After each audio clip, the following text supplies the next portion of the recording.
একটি স্কুলে মোট ছাত্রছাত্রীদের মধ্যে 70% ছাত্র আর ছাত্রীদের সংখ্যা 504 হলে ছাত্রদের সংখ্যা কত হিসেব করতে হবে। আপনি যদি চাকরির পরীক্ষা দেন এই অঙ্কটা আপনার জন্যে। আচ্ছা, 70% ছাত্র, তাহলে ছাত্রী হচ্ছে কত পার্সেন্ট? 30%, মানে বাকিটা 100%-এর মধ্যে। এই 30% মানে কতজন? 504 জন। আমরা লিখলাম 1% বের করব। 1% হবে কত? 504কে আমরা 30 দিয়ে ভাগ করব, হলো।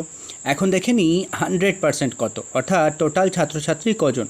তাহলে 504কে আমরা 504/30কে আমরা যদি 100 দিয়ে গুণ করি তাহলে পেয়ে যাব এই শূন্য আর নিচের 30-এর পাশের শূন্য কেটে গেল।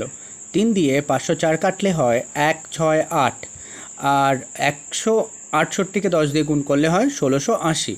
1680 জন মোট ছাত্র রয়েছে ওই স্কুলে। এখন আমরা যদি দেখি তার মধ্যে ছাত্রী হচ্ছে 504, তাহলে 1680 থেকে যদি 504কে বাদ দিয়ে দিই, যত থাকে এটাই হবে ছাত্র সংখ্যা। ছাত্র সংখ্যা হবে 1176 জন। এটাই হবে এই অঙ্কের উত্তর। এ ধরনের কন্টেন্ট প্রতিনিয়ত এই চ্যানেল থেকে আপলোড করা হয়। চ্যানেলের শর্ট সেকশনটি ভিজিট করুন, চ্যানেলটি সাবস্ক্রাইব করে সঙ্গে থাকুন নিয়মিত ভিডিও পাওয়ার জন্য।